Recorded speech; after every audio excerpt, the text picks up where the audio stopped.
নমস্কার বন্ধুরা, বেঙ্গলি অ্যাস্ট্রোবি চ্যানেলে আপনাদের প্রত্যেককে অনেক স্বাগত জানাই। মিথুন রাশি লগ্নে জাতক জাতিকাদের জন্য আগস্ট মাসটা কেমন যেতে চলেছে তার একটা আইডিয়া আপনারা এই ভিডিওর মাধ্যমে পাবেন। এখন আপনারা স্ক্রিনের মধ্যে যে চার্টটা দেখতে পাচ্ছেন, এটা আগস্ট মাসের 1 তারিখের গ্রহের স্থিতি।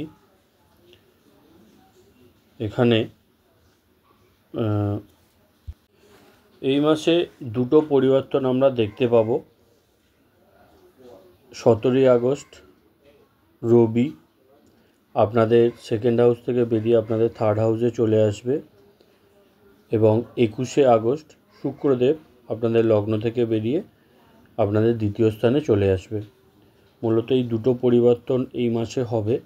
তবে নক্ষত্রের পরিবর্তন হচ্ছে, অনেক গ্রহ নক্ষত্র পরিবর্তন করবে এবং এটা জ্যোতিষশাস্ত্রের মধ্যে কিন্তু একটা ইম্পর্টেন্ট পয়েন্টস। যেমন রবি মাসের শুরুতে আপনাদের সেকেন্ড হাউসে আছে, রবি অশ্লেষা নক্ষত্র বুধের নক্ষত্র দিয়ে গোচর করছে।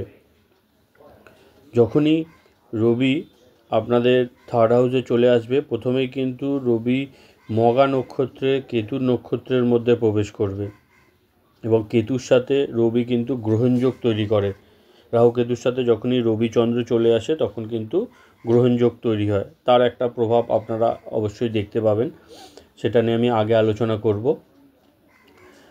আপনাদের চতুর্থ স্থানে মঙ্গলদেব অবস্থান করছে। মঙ্গলদেব হস্তা নক্ষত্রে গোচর করছে। বুধ আপনাদের রাশিপতি দ্বিতীয় স্থানে গোচর করছে রেট্রো অবস্থায়, বক্রী অবস্থায়। মাসের শুরুতে বুধ কিন্তু পুষ্যা নক্ষত্রে প্রবেশ করবে 9 তারিখে।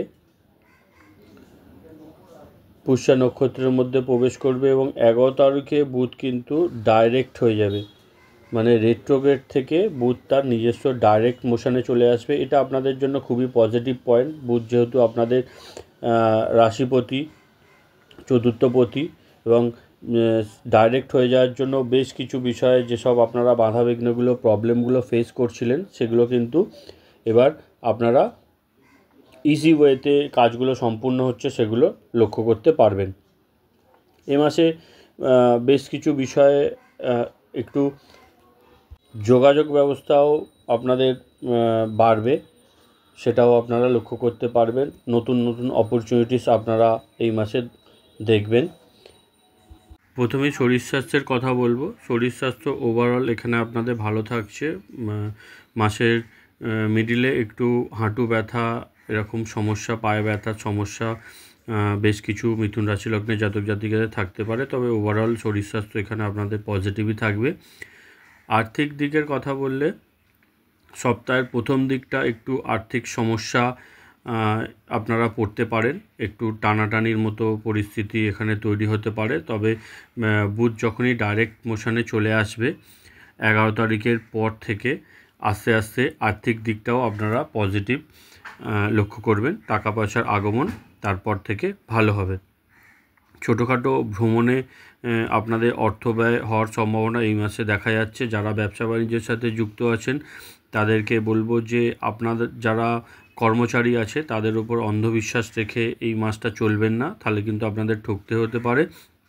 আপনাদের যদি কোনো নির্দিষ্ট অর্ডার থাকে সেই অর্ডারগুলো সমস্ত প্রপার ডকুমেন্টস পেপারের মাধ্যমেই ডেলিভারি করার চেষ্টা করুন। কিছু দীর্ঘমেয়াদী লক্ষ্য থেকে আপনারা মানে মাথা থেকে বেরিয়ে যেতে পারে বা ডিফোকাস হতে পারেন, সেগুলো ফোকাস রেখে চলার চেষ্টা করুন বা আপনাদের লক্ষ্যর মধ্যে স্থিরতা রাখার চেষ্টা করুন। সেটা আপনাদের জন্য ভালো হবে, কারণ কোনোভাবে মাথা থেকে বেরিয়ে যাওয়ার সম্ভাবনা কিন্তু এখানে দেখা যাচ্ছে। আপনি যদি কোনো নতুন কাজ শুরু করতে চাইছেন তার জন্য বলবো যে আপনাদের মনোযোগ সহকারে অধ্যয়ন করার প্রয়োজন রয়েছে। তো এই একটা ওভারঅল কর্মের জায়গায় আপনাদের পজিশান এখানে দেখা যাচ্ছে। আত্মবিশ্বাসের জন্য এই মাসটা ভালো। এই তারিখের পর 17 তারিখের পর রবি যখন আপনাদের তৃতীয় স্থানে চলে আসবে তখন কিন্তু কনফিডেন্স এখানে বিল্ড আপ হবে। নতুন করে যোগাযোগ কিছু এখানে আপনাদের ডেভেলপ হতে পারে। যারা ব্যবসা বাণিজ্যের সাথে যুক্ত আছেন তাদের জন্য এই সময়টাকে পজিটিভ বলবো। ইতিবাচক শক্তি আপনাদের বৃদ্ধি পাবে। দাম্পত্য জীবনের কথা বললে, দাম্পত্য জীবনের সম্পর্ক এই মাসটা অনুকূলই থাকছে। আপনারা আপনাদের পরিকল্পিতভাবে আপনাদের লক্ষ্য অর্জন করতে সক্ষম হবেন। যারা চাকরি করছেন তাদের জন্য বলবো যে কর্মক্ষেত্রে স্বাচ্ছন্দ্য বৃদ্ধি পাচ্ছে। আপনারা সহকর্মীদের থেকে সহযোগিতা পাবেন বা পজিটিভ থাকছে কাজের জায়গাটা আপনাদের জন্য। রিলেশনশিপের কথা বললে, আপনি যদি কাউকে পছন্দ করেন তো আপনার ভালোবাসার প্রকাশ আপনারা করতে পারেন। উৎপাদন কাজের সাথে যারা যুক্ত আছেন তাদের বিশেষ অগ্রগতি এই মাসে হবে। 4th হাউসে মঙ্গল থাকার জন্য আপনাদের যদি কোনো বাড়ি প্রপার্টি নেওয়ার ইচ্ছা মনের মধ্যে জাগতে পারে বা সেদিকে আপনারা এগোতে পারেন, পজিটিভ রেজাল্ট পাবেন। তবে একটা জিনিস এখানে খেয়াল রাখতে হবে, শনির দৃষ্টি কিন্তু এখানে মঙ্গলের উপর পড়ছে, তো একটু প্রপার যাচাই করে রিসার্চ করে এগোনো উচিত হবে। কিছু ডকুমেন্টস রিলেটেড সমস্যা এখানে তৈরি হতে পারে। বুধও যেহেতু এখন বক্রি অবস্থায় আছে, তো কথাবার্তা একটু বুঝে শুনে বলতে হবে। ফট করে না জেনে শুনে কাউকে কিছু কথা দিয়ে দেবেন না, সেক্ষেত্রে সমস্যা তৈরি হতে পারে। প্রপার যাচাই করে একটু এগোনো আপনাদের জন্য উচিত হবে। আপনাদের সমস্ত পরিকল্পনাই কিন্তু এই মাসের সময় মতো সম্পূর্ণ হতে দেখা যাচ্ছে এবং মাসের দ্বিতীয় ভাগটা আপনাদের জন্য কিন্তু বিশেষভাবে লাভজনকও থাকছে।